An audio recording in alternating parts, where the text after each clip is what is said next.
Hello everyone, welcome to my channel Germain Talks, and I hope you're doing safe and fantastic.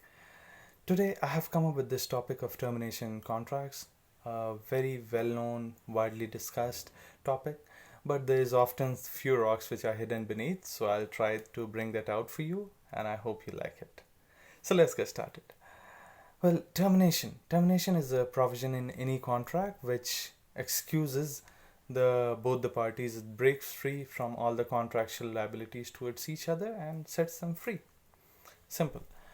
It is always done in two ways. One is termination for cause, second is termination for convenience. Termination for convenience is something in which the party don't have to assign or to tell any reason for termination, and they can terminate for any whim or fancy, subject to payment of certain termination fee. And that termination fee is paid by the terminating party. Mostly it's the client. So what is that termination like? How is this fee calculated? Termination fee is always a sum of asset redeployment and the residual amount, or oblique the fair market value of the asset, plus certain project driven costs, and redeployment and the account management level fee which is done, and once that's calculated, that is the termination fee. Given the amortization factor in a termination fee, it's always slanting down. So the termination fee is highest at the start of the contract, and it goes down as we move towards the end of the contract. Okay. Well, in any manpower driven contracts is always the manpower deployment fee.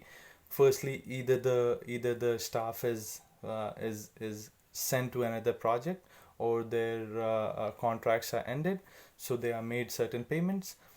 So that is the cost in manpower driven professional services contract. In software contracts, it's always the fixed cost at the start of the activity which was there. So how much is the balance sheet portion, the unamortized portion which is still left, that is there. In cloud contracts and SaaS driven contracts, ideally there should not be any termination fee, but anything can happen in the contracting world. Sometimes it's like two months of revenue and things like that, but ideally there should not be any. Okay. In building contracts, is always a combination of both product termination and services termination, so both of them combined. Okay. We often negotiate this on both the sides. The vendor has an intent, a driving intent, to keep it as high as possible in order to deter the client to terminate the contract. The client always wants it to be as low as possible so that it can walk over any given time. Okay, fair enough. Many years ago, more than 10 years, 10, 11 years ago, I remember a wonderful anecdote.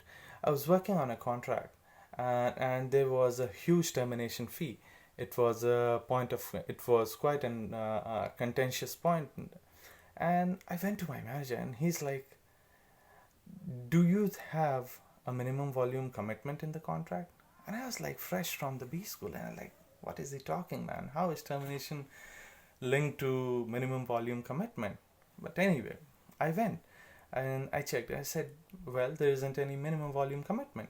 He said, "Our job is done." I said, "How?"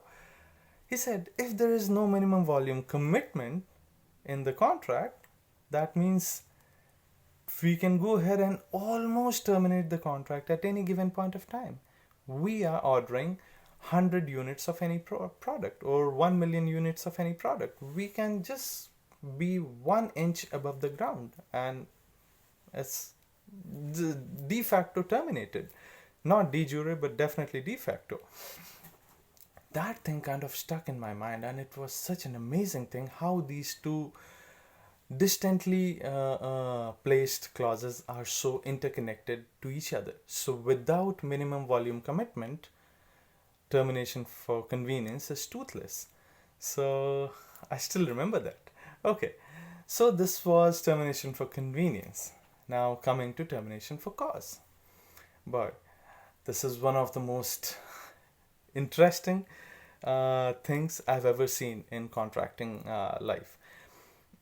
There is just cannot be more mythical creature like termination for cause. You ask any technical manager, he'll say, you know what, I'll terminate the contract anytime, stating they are not meeting their service levels and things like that. They are not delivering the services. He's right, and but unfortunately, he or she is from the technical side. The devil is sitting in every line of the contract, which negates this thing.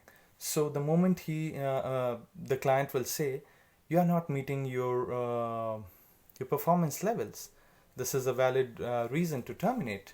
So what is there which stops that is amazing to hear. In any contract, always the vendor has a clause of representation and warranties.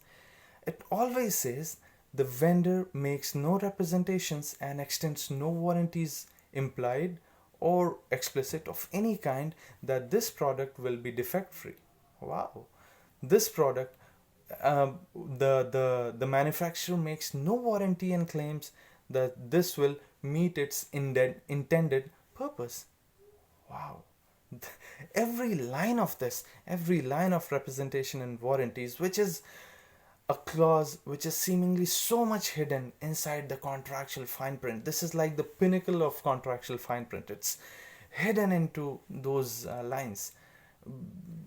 And EULA also, which actually legitimately excuses the performer of the services from any performance driven obligations. So whenever you say that, oh yeah, it is written in the statement of work, but no, contract always supersedes any particular statement of work. And in contract, in representation and warranties, it's written, I am making no warranty. That it's like, it's the aircraft manufacturer says that I make no representation warranty that this thing will ever take to the skies. Wow. And you're making aircraft. Awesome. So termination for cause, unless and until it's by a major breach in terms of any fraud or any breach kind of things, for performance, termination for cause is just a mythical animal, to say the least. Well, that's it from my end on these two ways of termination and termination in general. I hope you liked it, and I'll wait for your feedback. Hope you like, share and comment my video. See you in next video. Thank you.